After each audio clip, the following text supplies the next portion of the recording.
Very good evening दोस्तों। आज 18 मई 2025। Astrology की दुनिया के अंदर आज का दिन का विशेष महत्व है कि आज के दिन राहु और केतु ने अपनी राशि परिवर्तन किया है। रविवार का दिन राहु का दिन माना जाता है और रविवार के दिन ही राहु अपनी मीन राशि को छोड़ के कुंभ राशि के अंदर प्रवेश कर रहे हैं और केतु ने कन्या राशि को छोड़ के वो सिंह राशि के अंदर प्रवेश किया है। राहु और केतु का क्या इम्पैक्ट रहेगा, इसके लिए मैंने 2 दिन पहले एक वीडियो बना के आप लोगों से शेयर बाजार के अंदर राहु केतु की इंपॉर्टेंस को डिस्कस किया था। तो मेरे पास बहुत सारे मेरे चाहने वाले लोगों का फोन आया, मैसेज आया कि सर ऐसा कुछ हमें बताएं कि जिससे हम राहु और केतु को इम्प्रूव कर सकते हैं। शेयर बाजार के लिए हम राहु को कैसे साधें। तो मेरे ने सोचा कि एक बार नए सिरे से seeking divine guidance and intervention in stock market की सीरीज का ये चौथा वीडियो। पहला वीडियो मैंने खाटू श्याम जी के ऊपर बनाया था, जिनको मैं शेयर बाजार का भगवान मानता हूँ। आज के टॉपिक का भी हेडिंग यही है, Rahu as a king of stock market and Khatu Shyam as a god of stock market. हारे का सहारा खाटू श्याम बाबा हमारा। इसके ऊपर एक मेरा वीडियो डिवाइन इंटरवेंशन सीरीज के अंदर आपको देखने को मिल जाएगा। उसके बाद मैंने दूसरा डिवाइन इंटरवेंशन सीरीज का वीडियो बनाया था, हनुमान चालीसा की महिमा शेयर बाजार के लिए। बजरंगबली आपको शेयर बाजार में किस तरीके से फायदा पहुंचा सकते। क्योंकि रुपये पैसे का मामला है तो माँ लक्ष्मी को साधे बगैर पैसे तो आ नहीं सकते। इसलिए मैंने अक्षय तृतीया के दिन माँ लक्ष्मी की आराधना कैसे करें उस पर एक डिटेल इंटरवेंशन वीडियो बनाया है और डिवाइन गाइडेंस लेके हम शेयर बाजार के अंदर प्रॉस्पेरिटी कैसे हासिल कर सकते। आज का ये वीडियो डेडिकेटेड है राहु के ऊपर। जिस भी व्यक्ति को शेयर बाजार में काम करना है तो उसको अपने राहु को साधना पड़ेगा। बिना राहु को साधे आप शेयर बाजार में पैसे नहीं कमा सकते। राहु को किस तरीके से साधेंगे, राहु का हमारे शेयर बाजार पे क्या इम्पैक्ट पड़ता है, राहु का हमारे पर्सनल जीवन पे क्या असर पड़ता है, इन सब बातों को आज हम हमारे इस वीडियो के अंदर डिस्कस करते हैं। ये जो डॉक्टर अरुण सिंह का एस्ट्रो टेक्निकल एनालिसिस और ट्रेडिंग स्किल डेवलपमेंट कोर्स है, ये भी मई में शुरू होने वाला है। इसका जो मई बैच की कुछ चंद सीटें अभी भी बाकी हैं और मुझे लगता है अगले 2-3 दिन के अंदर वो फुल हो जाएगी। अगर किसी व्यक्ति को अभी भी ये एस्ट्रो टेक्निकल सीखना है और तो वो मेरे से मेरे मोबाइल नंबर 9829050188 पे संपर्क कर ले। ये डिस्काउंटेड फीस पे जो बैच मई में शुरू होने वाला है, इसकी ये लास्ट कुछ दिन बचे हैं। राहु और केतु का ट्रांजिट और इसका मार्केट और जियो पॉलिटिक्स पे जो असर पड़ने वाला है, उसके लिए ये मेरी टी शर्ट पे जो लिखा हुआ है फाइट फॉर ग्लोरी, ये रोमन रोम से मैंने ये टी शर्ट ली थी और रोमन वॉरियर्स का बैटल क्राई है ये, फाइट फॉर ग्लोरी। राहु क्या करता है, राहु भी यही करता है। राहु आपको जो आपकी ग्लोरी है उसके पीछे भागने को मजबूर करता है। आपको जो आपने जीवन में कभी सोचा नहीं है वो पाने की जो इच्छा जो जागृत होती है, माया जो होती है ना, माया।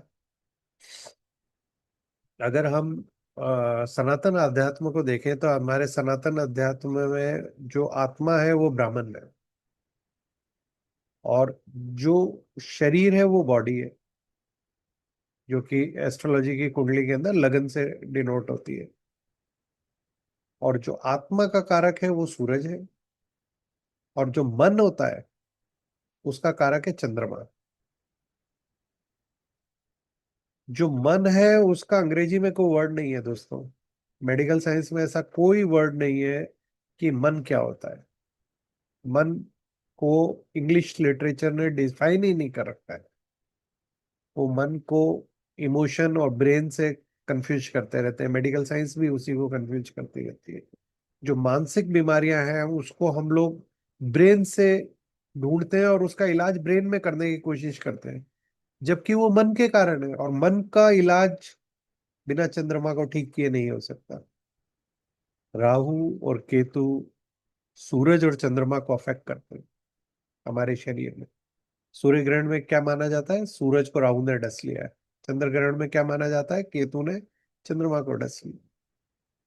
तो राहु और केतु को अगर साधना है तो सूरज और चंद्रमा को इम्प्रूव करना पड़ेगा। और सूरज और चंद्रमा मात्र ये दो लुमिनरी है। मैं कई वीडियो में ये बात बता चुका हूँ कि रुपया पैसा और जीवन शक्ति को देने की अगर पावर किसी के पास है तो सूरज और चंद्रमा के पास।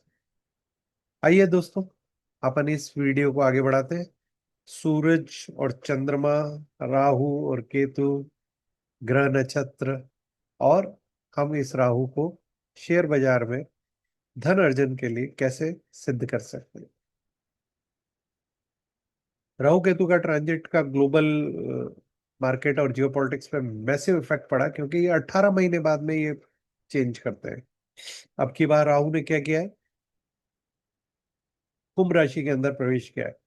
कुंभ राशि राहु की को ओनरशिप है। वैसे तो शनि की राशि है। शनि इस समय पीसीज में चले गए हैं और राहु पीसीज में से निकल के कुंभ में से आ रहे हैं। तो टेक्निकली ये दोनों एक दूसरे की राशि के अंदर इंटरवेन कर रहे हैं। और जो राहु है वो शनि की तरह व्यवहार करते हैं, और शनि शनि न्याय प्रिय देवता है। तो शनिवत राहु होता है, कुजवत केतु होता है। केतु मंगल की तरह व्यवहार करते हैं। तो इसके कारण बाजार के अंदर वॉलेटिलिटी हमेशा आ जाती है। राहु क्या है? केवल ब्रेन है। ब्रेन होने के कारण राहु क्या करता है? केवल मेटीरियलिस्टिक डिजायर्स को पूरा करता है। ये इल्यूजन है। इल्यूजन यानी आपको जो चीजें दिख नहीं रही, आभासी दुनिया, Facebook, Twitter, Instagram, internet, share बाजार, crypto currency, currency, virtual world, ये सब राहु के कंट्रोल में है। फॉरेन इन्फ्लुएंस, राहु क्या है? विदेशी है। राहु क्या बन के आया था? देवता बन के उसने अमृत चखा था, लेकिन था राक्षस। तो फॉरेन इन्फ्लुएंस, विदेशी इन्फ्लुएंस और इनोवेटिव। राहु इतना ज्यादा इनोवेटिव था कि उसने सारे देवताओं को मूर्ख बनाया अपना रूप बदलकर। एक्सट्रीमली इंटेलिजेंट होगा बंदा। और यहां तक उसने भगवान विष्णु को भी मूर्ख बना के उनसे अमृत पी लिया। तो ये जो उसका इंटरवेंशन है, इसलिए ये बताता है ये एक्सट्रीमली बुद्धिमान व्यक्ति है।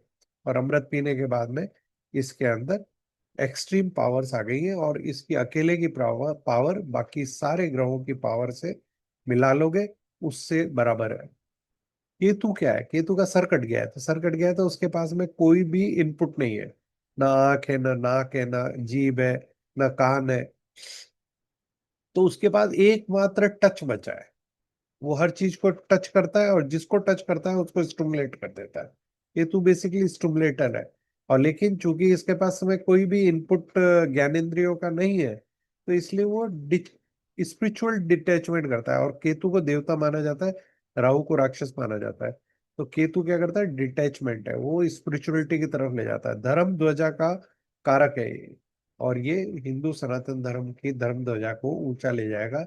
क्योंकि जो राहु केतु एक्सिस के अंदर जो 6 प्लेनेट कंजंक्शन था, उसमें से 8 प्लेनेट एक साथ भारत के धर्म स्थान के अंदर 5th हाउस के अंदर केतु को देख रहे थे। और उसी के बाद में आपने वो पुरी का फेमस एपिसोड देखा होगा, जब एक चील आई, वो पुरी के टेम्पल का धर्म ध्वज को लेके आसमान में लहराने लगे। ये सब डिवाइन सिग्नल्स हैं जो हमें बताते हैं कि आगे क्या होने वाला है। 18 मंथ्स के अंदर ये एक साइकिल से दूसरी साइकिल में जाते हैं। इसलिए ये बहुत इंपॉर्टेंट रोल प्ले करते हैं शेयर बाजार के अंदर। क्योंकि शेयर बाजार का कारक कौन है? राहु है। शेयर बाजार का राजा कौन है? राहु है। वो वॉलीटिलिटी बढ़ जाएगी, प्राइस इन्फ्लेटेड हो जाएंगे, न्यू ट्रेंड इमर्ज होगा। जो ट्रेंड है ओल्ड ट्रेंड है, और उसके बाद नया ट्रेंड इमर्ज होगा। तो मेरे से बहुत सारे लोगों ने मेरे से पूछा कि यार ये राहु की जो साइकिल आ रही है, इसमें पिछले इतने दिन से बाजार तो ऊपर बढ़ रहा है, आप कह रहे हो कि नया ट्रेंड इमर्ज होगा। दोस्तों, जो प्लेनेट 18 महीने बाद में अपनी राशि बदलता है, या जैसे शनि ने 29 मार्च को अपनी राशि बदली, वो 2.5 साल बाद अपनी राशि बदल रहा है। अभी 2 दिन पहले 14 तारीख को, सॉरी 4 दिन हो गए, 4 दिन पहले 14 तारीख को गुरु ने अपनी राशि बदली, जो कि 1 साल बाद अपनी राशि, 3 बड़े प्लेनेट। और दोस्तों, मेरे रिपीटेड वीडियोस के अंदर मैं ये बात बोल रहा हूँ कि जिस तरह का महीना मार्च अप्रैल और मई है, इतना एस्ट्रोलॉजिकली हैवी मंथ्स, मैं मतलब मैंने काफी सालों से नहीं देखे। मैं पिछले 10 साल में ऐसा टाइम पीरियड मैंने नहीं देखा। और ये ट्रांसफॉर्मेटिव एनर्जी और पूरे विश्व का ट्रांसफॉर्मेशन होने वाला है, आप लोगों को दिख ही रहा होगा। तो इसका मतलब क्या हुआ? जो न्यू ट्रेंड इमर्ज होना होता है ना, जब इसे बड़े प्लेनेट ट्रांजिट करते हैं, तो ये अपनी एग्जैक्ट ट्रांजिट की डेट से कुछ समय पहले ही अपना फल देने लग जाते हैं। तो इसका मतलब ये हुआ कि जो निफ्टी ऑलमोस्ट 5 महीने से बेरिश और करेक्टिव मोड में थी, उसने 7 अप्रैल को शनि के ट्रांजिट होने के बाद जो ट्रेंड दिया है, वो ट्रेंड रिवर्सल ऑलरेडी हो चुका है। न्यू ट्रेंड इमर्ज हो चुका है। तो न्यू ट्रेंड किस डायरेक्शन में इमर्ज हुआ है? न्यू ट्रेंड अपवर्ड डायरेक्शन में इमर्ज हुआ है। तो अपवर्ड डायरेक्शन के अंदर जो ट्रेंड इमर्ज हुआ है, और तो ये एक इम्पल्स है, इम्पल्स है, और बिल्कुल इसमें कोई कंफ्यूजन नहीं है। जितना रैपिड अप मूव आया है, वो इतना मैसिव इम्पल्स मूव है। तो आपको जब एक इम्पल्स मूव अपसाइड में मिल गया है, आपको पता लग गया है कि यार ये अपसाइड का ट्रेंड है, तो अब अपसाइड के अपोजिट डायरेक्शन में जो भी ट्रेंड आएगा, वो करेक्टिव मूव होगा, और वो आप लोगों के लिए बाय ऑन डिप की अपॉर्चुनिटी है।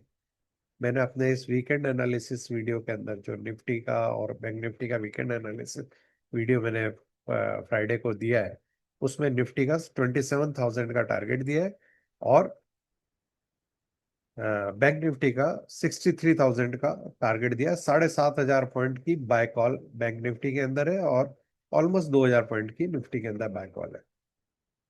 इस वीकेंड के ऊपर अमेरिका के अंदर मूडी ने डाउनग्रेड कर दिया उनका।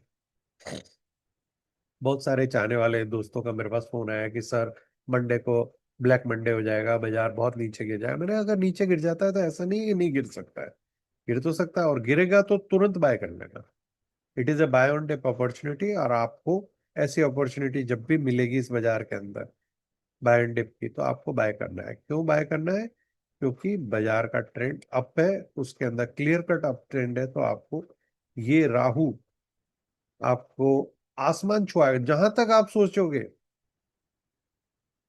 21,800 7 अप्रैल को 650 पॉइंट SGX माइनस थी, तब मैंने बाय कॉल दी थी। और उसके बाद मैंने एक भी हफ्ते ये नहीं बोला आपको कि बाजार गिरेगा, एक्सेप्ट जिस दिन, गुरुवार के दिन, जब मैंने गुरुवार और शुक्रवार, जिस दिन भारत पाकिस्तान की लड़ाई के चलते एक बेरिश डे आया, उस दिन 2 दिन के लिए मैंने आपको गुरुवार और फ्राइडे की मॉर्निंग के अंदर बाय कॉल दी थी। और फ्राइडे को 12:30 बजे मैंने कह दिया था बाय कर लीजिएगा, मंडे को ये बाजार बुलिश हो जाएगा। सडन करेक्टिव मूव केतु के कारण ट्रिगर हो सकते हैं, लेकिन ये वॉलेटिलिटी का पार्ट है। राहु एक्वेरियस में आ रहा है और केतु लियो में आ रहा है, तो टेक्नोलॉजिकल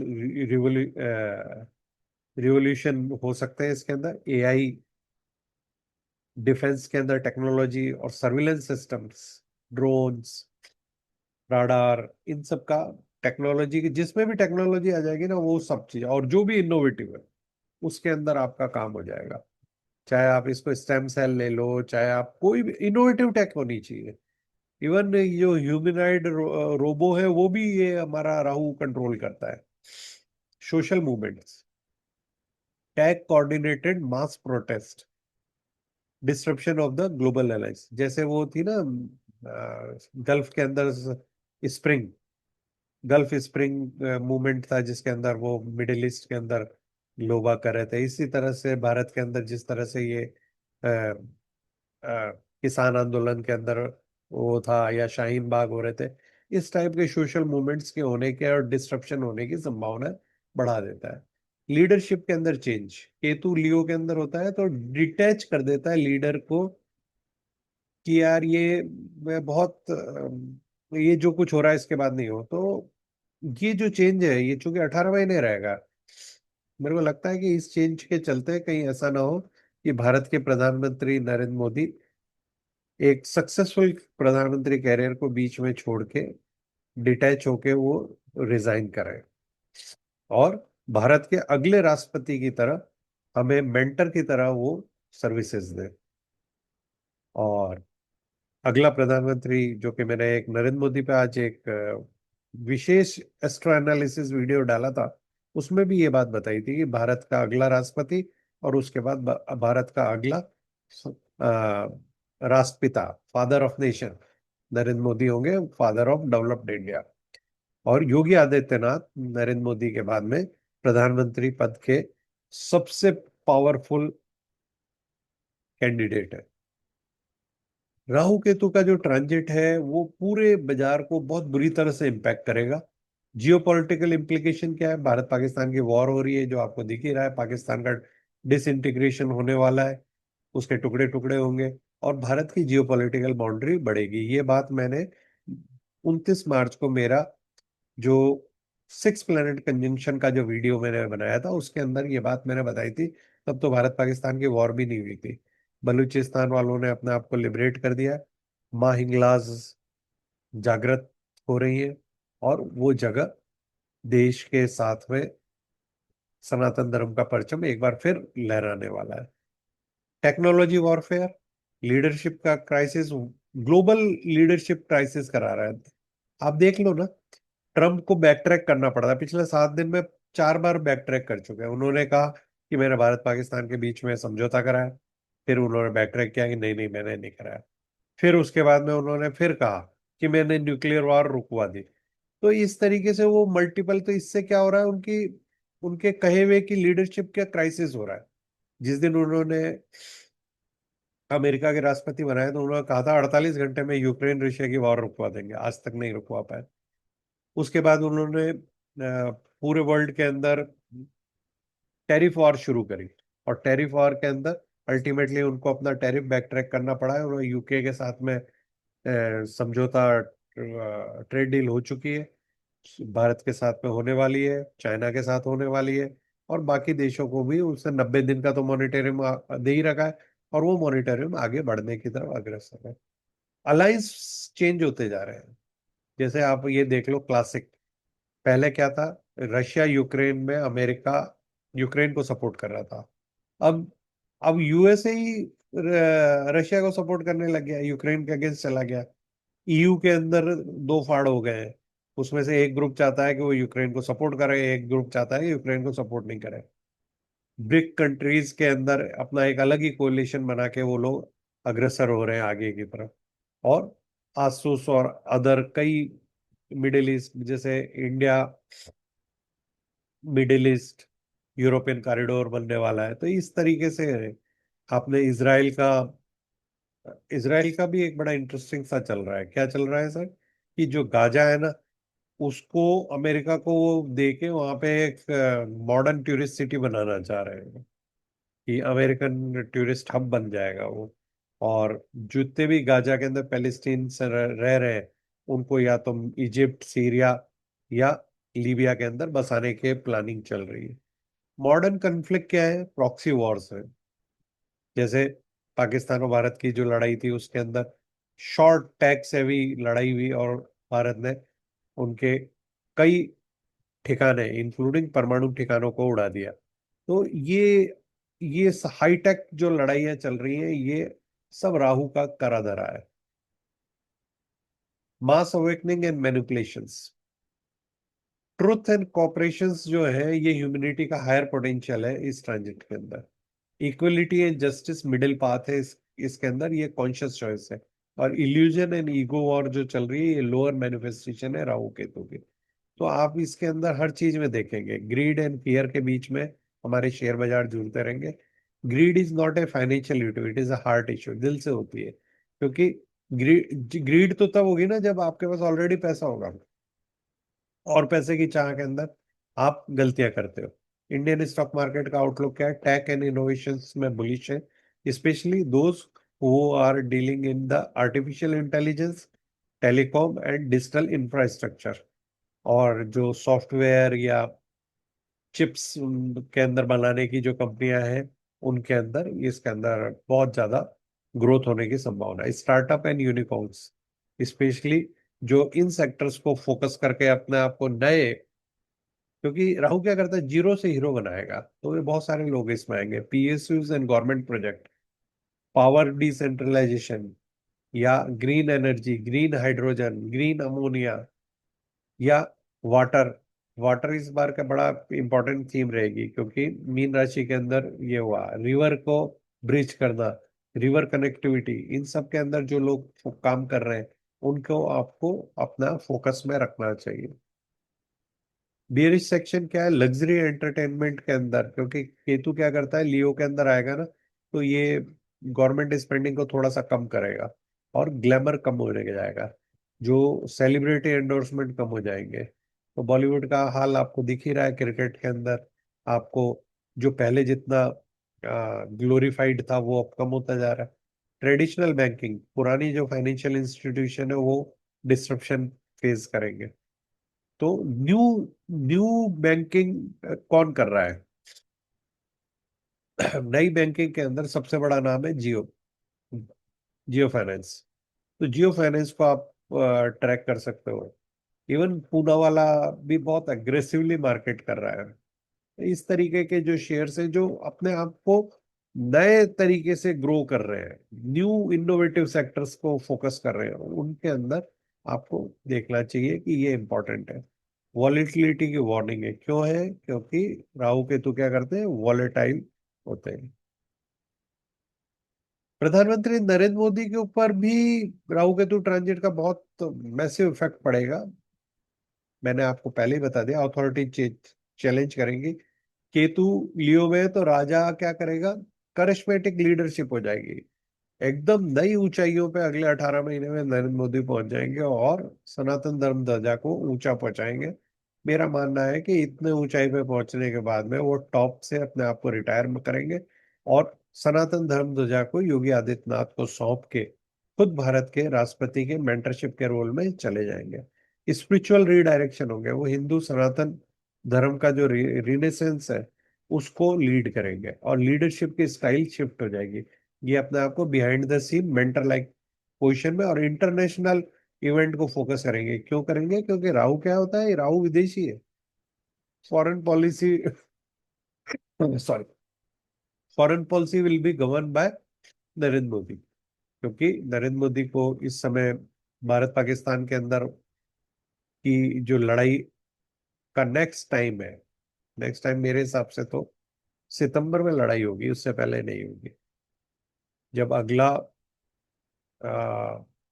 सूर्य ग्रहण चंद्र ग्रहण आएगा, उसके बाद का एस्ट्रोलॉजिकल पीरियड मुझे ऐसा लगता है कि लड़ाई होगी। लेकिन जिस तरीके से नरेंद्र मोदी ने ये शब्द इस्तेमाल किए थे, ये पटना की जो चुनावी रैली थी उसमें बोला मिट्टी में मिला दूंगा, और उसने एग्जैक्टली वही किया। सारे टेररिस्ट ठिकाने और उनके जो मेंटर्स थे पाकिस्तान की फौज, उनको सबको मिट्टी में मिला दिया। और जिसने पहलगाम में हमला किया, उन आतंकी और हमले की साजिश करने वालों को उनकी कल्पना से भी बड़ी सजा मिलेगी। भाई उन्होंने कभी नहीं सोचा होगा कि हमारे एटॉमिक हथियार को भी ये बर्बाद कर डालेगा। कल्पना से बड़ी सजा मिल रही है उनको। टोटल एक्लिप्स का जो इम्पैक्ट आएगा उसके कारण volatility window post eclipse period के अंदर मुझे नजर आती है। सोलर एक्लिप्स का जो नेक्स्ट एपिसोड है वो सितंबर में, एग्जैक्ट डेट्स के ऊपर मैं वीडियो बना दूंगा। मार्स सैटर्न के एस्पेक्ट्स जो है राहु केतु से स्क्वायर होगी, और उसके कारण इस पे इम्पैक्ट आएगा। और 2025 से 26 का वेरी इंपॉर्टेंट ट्रांजिट है, और ये ट्रांजिट बहुत वॉलेटाइल ट्रांजिट रहेगा। वॉर ऑफ कन्फ्लिक्ट का पैटर्न नजर आ रहा है मुझे। क्यों? राहु एक्वेरियस में है तो ये कन्फ्लिक्ट करता है, cyber warfare, proxy battles, satellite dominance, tech और कोऑर्डिनेटेड अपराइजिंग। अभी आप देख लीजिए कि आकाश तीर ने भारत के ऊपर आने वाले हर ड्रोन, हर मिसाइल को उन्होंने डिस्ट्रॉय किया। एक भी मिसाइल भारत के ऊपर नहीं आई।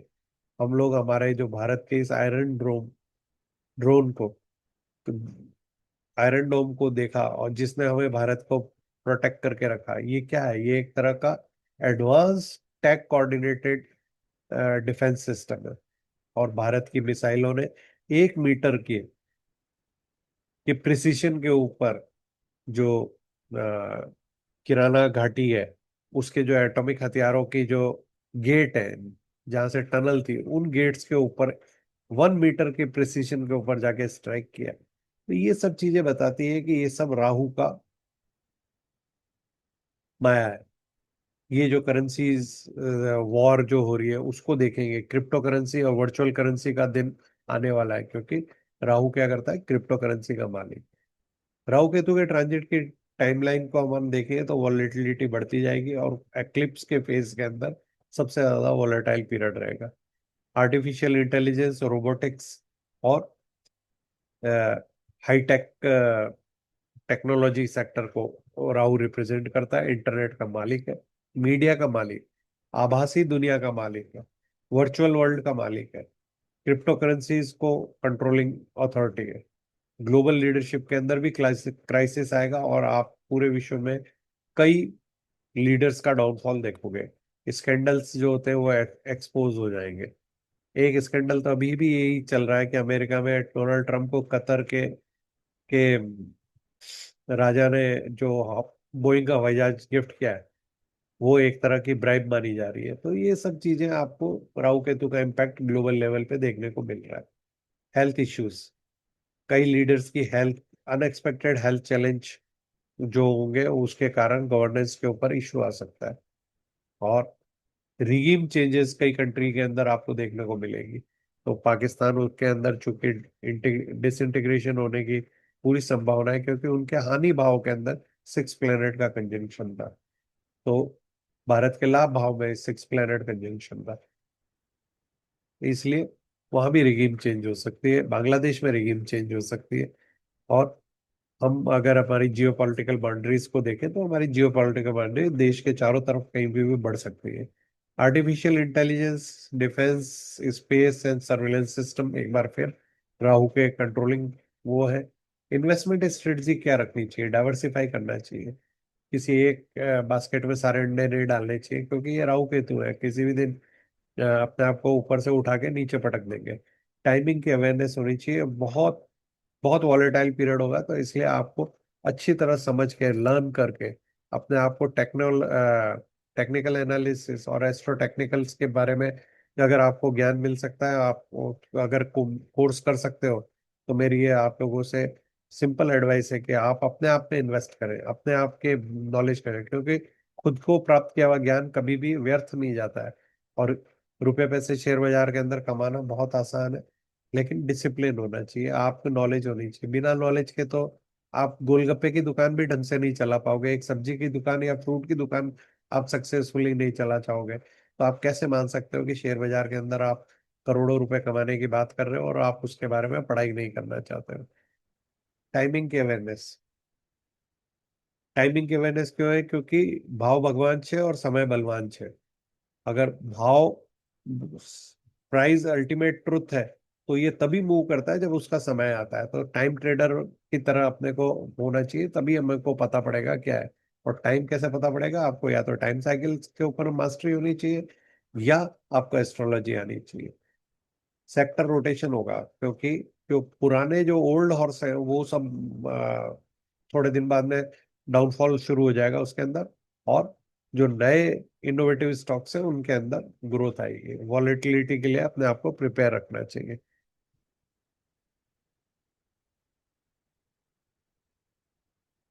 नेक्स्ट ट्रांजिट क्या है उसकी सारी डेट्स हमेशा हमने आपको तोते की तरह रट के रखनी चाहिए, और उसके हिसाब से जो चेंजेस होगा, एक्लिप्स होंगे, ये इंपॉर्टेंट पीरियड्स है। इसके कारण शेयर बाजार के अंदर उतार चढ़ाव आपको देखेगा। अपने इन्वेस्टमेंट को राहु की ग्रोथ और केतु की विजडम के साथ में अलाइन करना चाहिए। और राहु केतु को सादे बगैर शेयर बाजार में आप पैसे नहीं कमा सकते। बुल्स एंड बियर के बीच की जो लड़ाई है वो तभी मैनेज होगी जब आप राहु और केतु को करेंगे। इसका जो मैसिव वॉलेटाइल इम्पैक्ट आएगा, और जो जितना आपने सोचा नहीं होगा उससे ज्यादा ग्रोथ आएगी। मैंने आपको अपने वीकेंड एनालिसिस में बता ही दिया है आपको कि निफ्टी एंड बैंक निफ्टी, ये पूरा वीडियो इस चैनल पे अवेलेबल है। Nifty heading towards 27,000 and bank Nifty is heading towards 63,000 in May June. From 19th May onwards बाजार के अंदर उछाल आएगा। ये हमारा astro prediction, astro technical prediction है। राहु केतु ट्रांजिट के की एस्पेक्ट है, और नरेंद्र मोदी की जन्म कुंडली और भारत के भविष्य को भी अगर अपन कोरिलेट करते हैं तो नरेंद्र मोदी की कुंडली के अंदर इस समय राहु उनके 5th हाउस के अंदर है। वो वहां से निकल के उनके 4th हाउस के अंदर जुपिटर के ऊपर चला जाएगा, और केतु उनके वर्क प्लेस पे आ जाएगा। ये जो केतु का जो यहाँ पे आना है और 18 महीने यहाँ रहेगा, तो ये एक तरह से वर्क प्लेस से इनको छुटकारा दिला सकता है। इनके अंदर चेंज ऑफ वर्क की संभावना है। तो ये यहाँ से वापस, चूंकि धर्म ध्वजा का कारक है और केतु इनके लाभ भाव के अंदर बैठा हुआ है, तो ये लाभ के अंदर रखेगा बुद्ध की तरह। तो बुद्धि के कौशल की सहायता से ये अपने आप को मेंटरशिप के रोल के अंदर अपने आप को as a president of India, next president of India Bharat के अंदर बनने की पूरी संभावना है। पोटेंशियल इम्पैक्ट क्या है स्टॉक मार्केट की वॉलेटिलिटी में?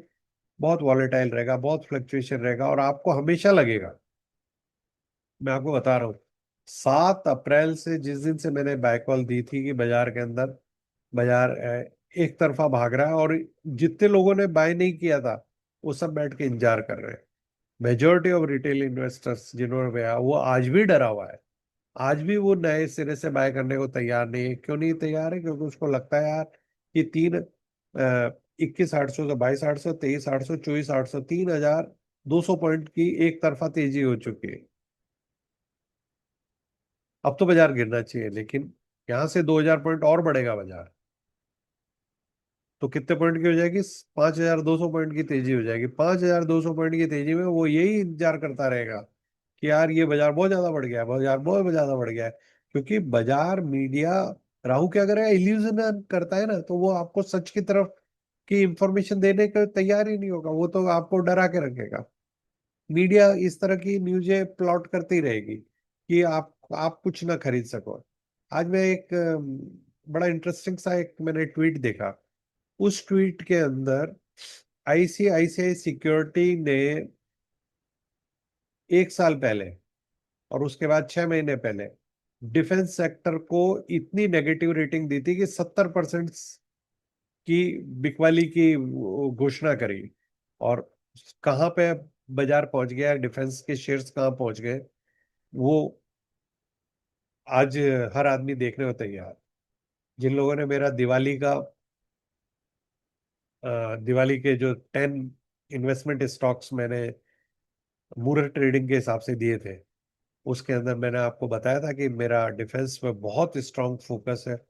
और मझगांव डॉक और हिंदुस्तान एरोनॉटिक्स इस साल की मेरी दो बेस्ट पिक थी, और दोनों के अंदर मेरे को मानना था मेरा कि इसके अंदर 1 साल दिवाली तक 100% का रिटर्न मिलेगा आपको। तो आप उस वीडियो को भी मेरे चैनल के ऊपर आप देख सकते हो। केतु क्या करेगा? केतु स्पिरिचुअल है। स्पिरिचुअलिटी ऑल अक्रॉस वर्ल्ड बढ़ रही है। हर आदमी स्पिरिचुअलिटी की तरफ जा रहा है। वो उसको लगता है कि यार कि मैं जो भी पा कर रहा हूँ या जो भी पा रहा हूँ वो सबके अंदर उसको हैप्पीनेस नहीं मिल रही। People are searching for the happiness, और हैप्पीनेस को सर्च जो कर रहे हैं उसके लिए मैं आज आप लोगों को एक खुशखबरी देना चाहता हूँ कि मेरी वाइफ डॉक्टर रितु अरुण सिंह, जिनके कारण आज आप लोग मेरा ये शेयर बाजार का ज्ञान यूट्यूब और इस क्लास के रूप में पा रहे हैं आप, क्योंकि she she is the motivational, कि जिसने मुझे ये इंस्पायर किया कि मैं अपना ये ज्ञान लोगों को दे सकूं। उन्होंने अपना एक नया चैनल बनाया है, health and happiness, doctor Ritu. उस चैनल की लॉन्च जब होगी तो मैं रिसेंटली होने ही वाली है अब, क्योंकि राहु आ गया है तो नेचुरल, अब वो इंटरनेट की दुनिया का शहंकार है, तो वो आपको दिन दुनी रात चौगनी तरक्की इंटरनेट के ऊपर कराएगा। और वेरी इंटरेस्टिंग थॉट प्रोसेस के साथ में वो चैनल शुरू हो रहा है। उस चैनल के अंदर हम हेल्थ और हैप्पीनेस, इन दो टॉपिक को डिस्कस करेंगे। हम दोनों डॉक्टर हैं, मैं क्रिटिकल केयर स्पेशलिस्ट हूँ, नेफ्रोलॉजी, डायबिटीज और रीजनरेटिव मेडिसिन का एक्सपर्ट हूँ।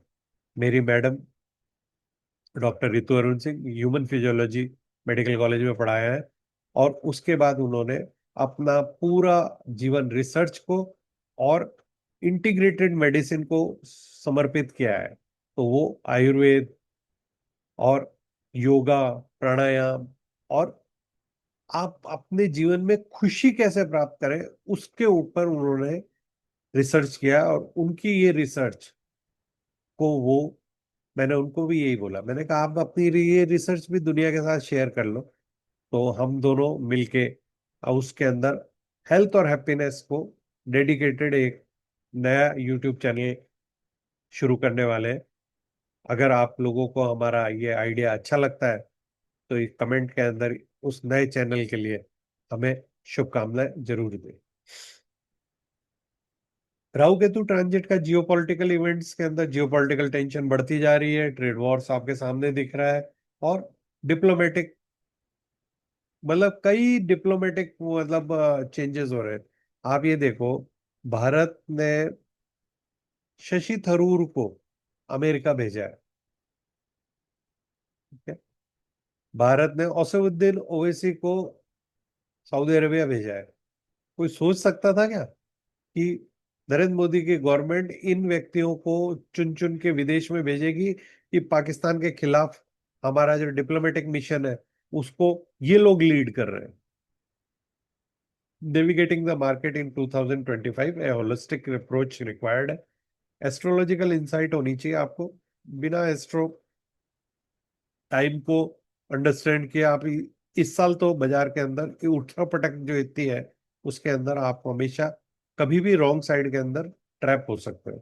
फंडामेंटल एनालिसिस रिसर्च करें आप, और रिसर्च बेस्ड जो नई इनोवेटिव कंपनियां हैं जो आपको एस्ट्रोलॉजिकली आपको एक नया जो सीख रहा है, सीखने को मिल रहा है, उनको फोकस करें। जैसे आप टाटा टेक को देख सकते हो कि वो है जो कंपनियां, जैसे एलन मस्क की टेस्ला इंडिया में आ रही है। टेस्ला के इंडिया में आने के कारण जो कंपनियां टेस्ला को सपोर्ट करेंगी, उन कंपनियों के ऊपर आप दिमाग लगा सकते हो। सेमीकंडक्टर के अंदर भारत का एक बहुत बड़ा विश्व का हब बनने वाला है, वो आप उसको आप फोकस कर सकते हो। रिसेशन प्रूफ इंडस्ट्रीज है। मैंने मेरे इस चैनल के ऊपर इन्वेस्टमेंट के हेडिंग के तले 12 सेक्टर्स जो कि रिसेशन प्रूफ सेक्टर्स माने जाते हैं, उनके अंदर इन्वेस्ट करने के लिए दो दो खूबसूरत कंपनियों का डिस्कशन करके वो वीडियो ऑलरेडी इस चैनल पर अपलोडेड है। लॉन्ग टर्म इन्वेस्टमेंट जो लोग कर रहे हैं उनके लिए वो उन वीडियो को देखना काफी अच्छा, और उनके इन्वेस्टमेंट के पोर्टफोलियो में एक नई इंसाइट देगा। इस तरीके से वो लोग इसको लर्निंग का पार्ट मान के इसको देख सकते हैं। फाइनेंशियल लिटरेसी की इंपॉर्टेंस क्या है? देखो, बिना बिना नॉलेज के आप पैसा नहीं कमा सकते। डिसिप्लिन आप नहीं रखोगे तो भी पैसा नहीं कमा पाओगे। राहु केतु क्या करेंगे, ये आपके डिसिप्लिन को तोड़ेंगे। और आप अगर डिसिप्लिन तरीके से रह लें और नॉलेज को प्राप्त कर लें, नॉलेज आप कहाँ से प्राप्त करेंगे? क्योंकि राहु केतु का टाइम चल रहा है ना, आप इंटरनेट से प्राप्त करेंगे। आप जूम पे मीटिंग अटेंड करके अपनी नॉलेज बढ़ा सकते हैं। तो ये जो नॉलेज है, ये नॉलेज आपको रिजिलियंस दिखाएगी, और इस वॉलेटिलिटी मार्केट को कैसे नेविगेट करना है ये आपको सिखाएगी। ये मेरा astro technical analysis and trading skill development course है। मे बैच की कुछ सीटें, चंद सीटें बची हुई हैं, और ये बैच अगले कुछ दिनों में मोस्ट प्रोबेबली 21 जो बुधवार है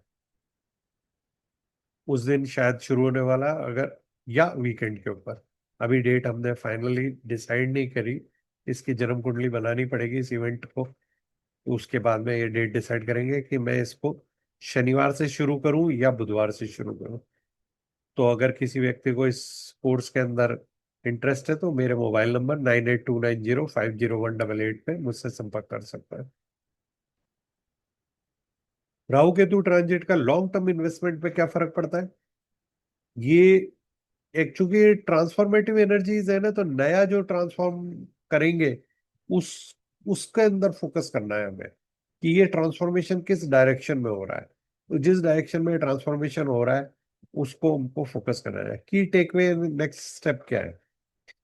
ये ट्रांजिट क्या कर रहा है? अपॉर्चुनिटी और चैलेंज दोनों एक साथ लेके आ रहा है। तो हमें हमेशा इंफॉर्म रहना चाहिए, डाइवर्सिफाई इन्वेस्टमेंट करना चाहिए और होलिस्टिक अप्रोच करना चाहिए। और अपने आप पे इन्वेस्टमेंट करना चाहिए, अपनी नॉलेज बढ़ानी चाहिए।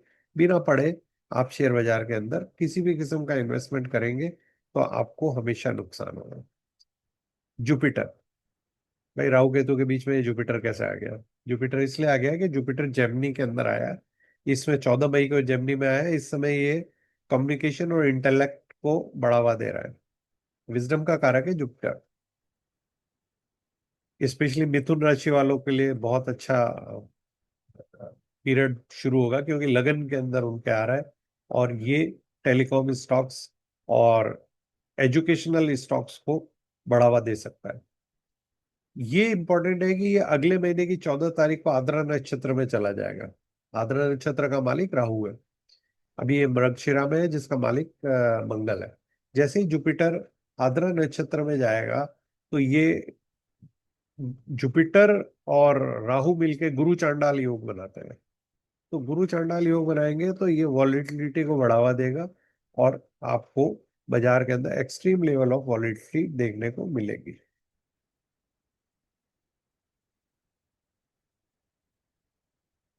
2025 एक क्रूशियल टाइम है और अनसर्टेनिटी बढ़ती जा रही है। इसके जो एक्वेरियस का पोटेंशियल है उसको आपको रिपीटेडली मैं बताता जा रहा हूँ कि ये इनोवेशन टेक्नोलॉजी का टाइम है, सोशल मीडिया कम्युनिकेशन का टाइम है। ये चार थीम को फोकस करना चाहिए। कॉन्फिडेंस कम करेगा आपका क्योंकि केतु लियो के अंदर है। राजा का भी कॉन्फिडेंस कम हो जाएगा और इसके चलते आपको हमेशा फियर रहेगा, आप इन्वेस्ट ही नहीं कर पाओगे। आप जब भी इन्वेस्ट करने की सोचोगे किसी दिन 500 पॉइंट की निफ्टी की फॉल आएगी, आपको लगेगा यार ये गलत इन्वेस्ट कर ली। एंटरटेनमेंट एंड आर्ट को बढ़ावा मिलेगा। जुपिटर जेमिनी के अंदर कम्युनिकेशन इंफॉर्मेशन और मीडिया एंड पब्लिक। इसका मतलब क्या हुआ? इसका मतलब ये हुआ कि राहु और जुपिटर एक जैसा बिहेव कर रहे हैं। और ये 16 जून को जैसे ही जुपिटर राहु के नक्षत्र में चला जाएगा तो और ज्यादा हो जाएगा। तो आप इस एरिया को फोकस कर सकते हो। आद्रा नक्षत्र क्या है? टर्बुलेंस का कारक है। आद्रा नक्षत्र के कारण कोविड आया था, याद रखना ये बात दोस्तों। Potential investment opportunity tag communication entertainment और मार्केट वॉलेटिलिटी को अपन नेविगेट कैसे कर सकते हैं? इंफॉर्म रह के, अपनी नॉलेज बढ़ा के, सारी global event, economic indicators, astrological trend, industry trend, इन सब के बारे में नॉलेज लें।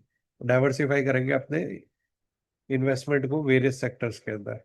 हम अपना जो शेयर्स पोर्टफोलियो है उसको भी अलग अलग सेक्टर्स के हिसाब से डाइवर्सिफाई करेंगे। शेयर्स के अलावा हम कमोडिटी के अंदर, प्रीशियस मेटल्स के अंदर इन्वेस्ट करेंगे। हम प्रॉपर्टीज के अंदर इन्वेस्ट करेंगे, कमर्शियल प्रॉपर्टीज में इन्वेस्ट करेंगे।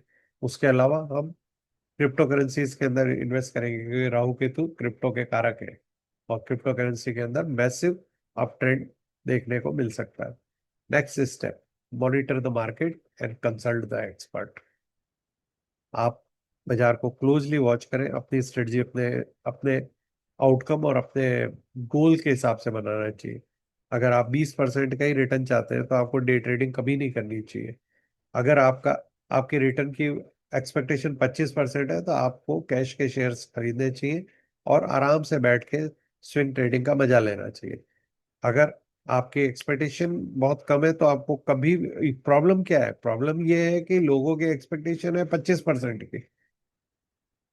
उनसे पूछो कि साहब आपको रिटर्न कितना चाहिए, बोले साहब 25% साल भर का मिल जाए तो बहुत है। तो अगर इतना बहुत है तो आप ट्रेड क्या कर रहे हो? अगर उनसे पूछोगे आप ट्रेडिंग क्या करते हो, बोले कि साहब हम तो ऑप्शन बाय करते हैं। भाई ऑप्शन आपको तब बाय करना है जब आपको 600% के साल की एक्सपेक्टेशन है। आपको साल के 300% का एक्सपेक्टेशन है। अगर आप एक्सपेक्टेशन के हिसाब से काम करो, अगर आपकी एक्सपेक्टेशन 600% की है, तो आपको ऑप्शन बाइंग सीखनी चाहिए। अगर आपको आपको लगता है कि नहीं, मेरी मेरी एक्सपेक्टेशन केवल 25% है, तो कैश के शेयर बाय करने चाहिए। अगर आपको लगता है आपकी एक्सपेक्टेशन 50 से 100% की है, तो आपको एफएनओ के लॉट के अंदर इन्वेस्ट करना चाहिए।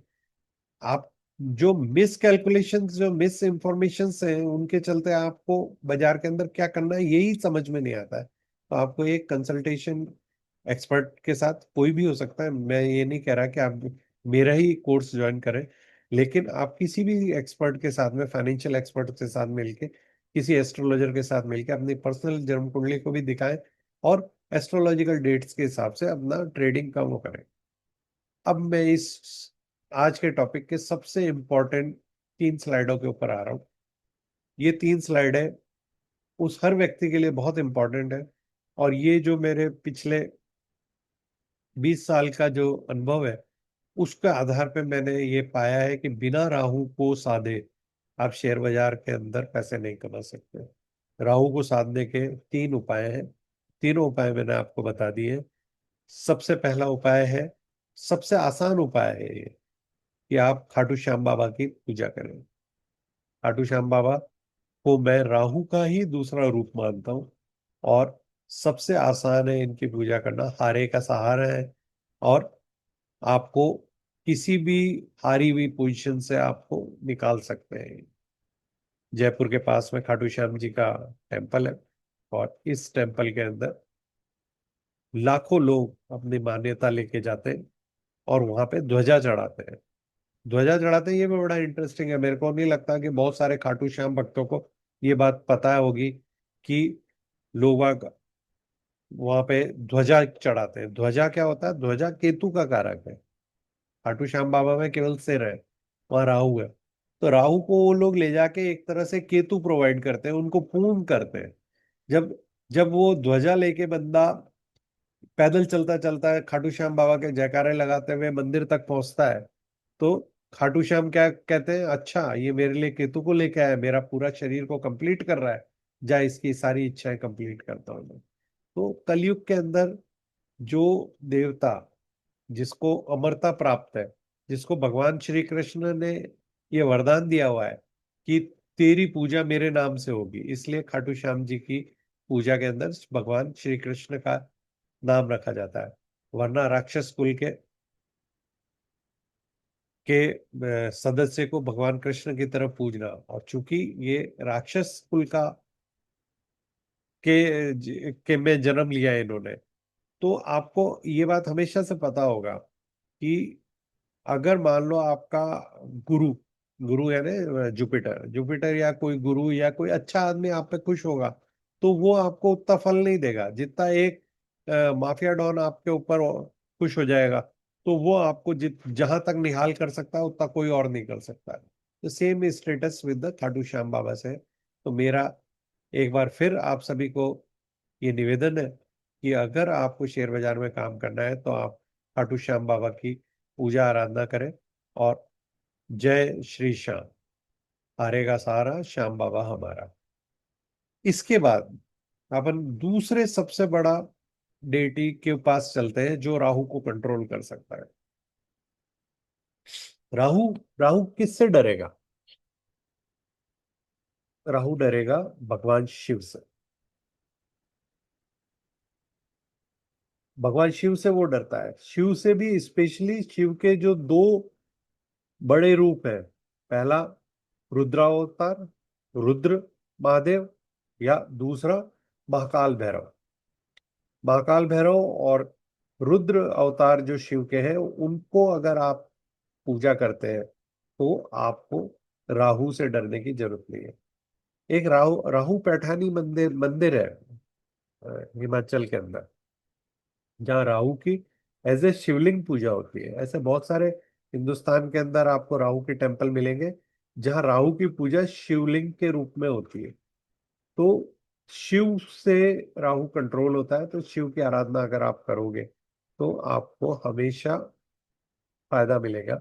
स्पेशली अगर किसी की कुंडली के अंदर राहु के साथ चंद्रमा का योग है, तो चूंकि चंद्रमा शिव के मस्तिष्क में है, तो आपको उसको साधने के लिए भगवान शिव की आराधना करनी चाहिए, शिव के ऊपर जलाभिषेक करना चाहिए। और शिव के जो ये दो अवतार हैं, महाकाल भैरव और रुद्र महादेव, तो इन दोनों की आराधना करें। रुद्र महादेव को की आराधना अगर आपको नहीं लग रही है, तो आप भगवान शिव के जो रुद्र अवतार है हनुमान जी, उनकी आराधना भी कर सकते हो। मेरा तो हनुमान जी की आ, आराधना में बहुत भयंकर विश्वास है, और मेरा मानना है कि 9 ग्रहों को अगर कोई एक भगवान साध सकता है तो वो हनुमान जी है। रामदूत अति बलनामा, अंजनी पुत्र पवन सुत नामा। तो भगवान हनुमान जी की आराधना एज शिव के रुद्र अवतार के रूप में करके आप राहु को साध सकते हो। तीस तीसरा सबसे इंपॉर्टेंट चीज है, वो है देवी। माँ भगवती, माँ शक्ति, माँ काली, माँ वराई और माँ छिन्न मस्तिका। आपको माँ काली की आराधना राहु को कंट्रोल करने के लिए दी जाती है। और माँ काली और ये जो 10 महाविद्याएं हैं, ये देवी के तांत्रिक स्वरूप है, और ये राहु को कंट्रोल करने के लिए बहुत आसान उपाय माना जाता है। और माँ काली की आराधना के दो विशेष स्वरूप मैं आपके सामने क्या हुआ। एक तो माँ वाराही है, इसके अंदर जो वराह स्वरूप के अंदर है, उनकी आराधना करने से आप राहु को आसानी से कंट्रोल कर पाएंगे। दूसरा छिन्न मस्तिका।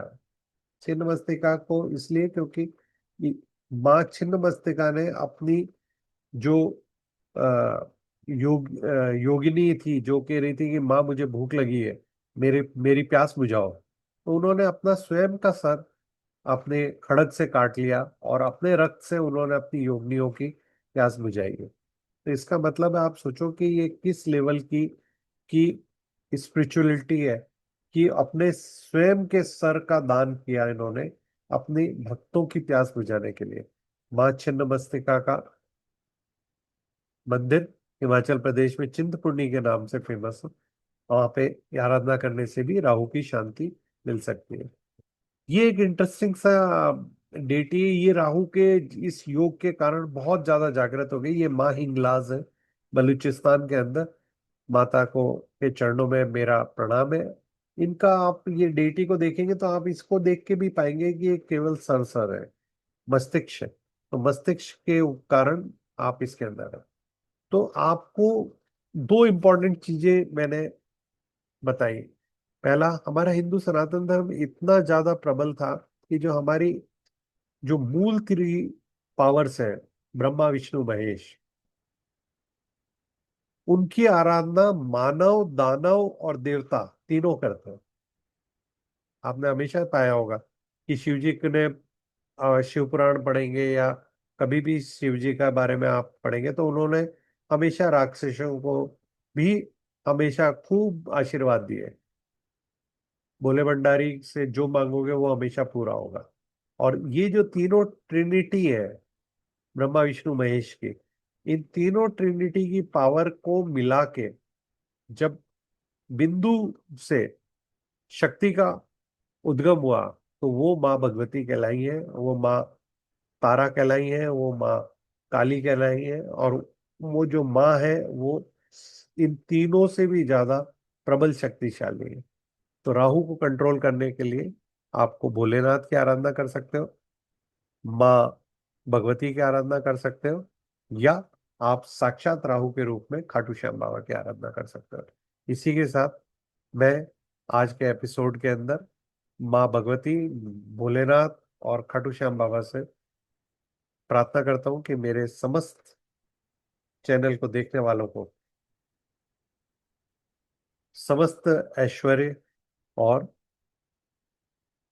उनके प्रॉस्पेरिटी के लिए दिन दुनी रात चौगनी तरक्की कराएं, और उनकी समस्त मनोकामनाएं पूर्ण हो।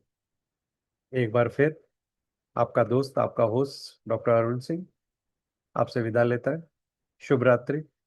अगर आप लोगों ने मेरे इस चैनल को लाइक, सब्सक्राइब एंड शेयर नहीं किया है, तो मेरी विनती है कि उसे लाइक, सब्सक्राइब, शेयर करें। और ज्यादा से ज्यादा लोगों के साथ में इसको शेयर करें। आपके कमेंट्स से हमें इसी तरह के और वीडियो बनाने की प्रेरणा मिलती है, तो कृपया चैनल के ऊपर कमेंट जरूर करें। धन्यवाद।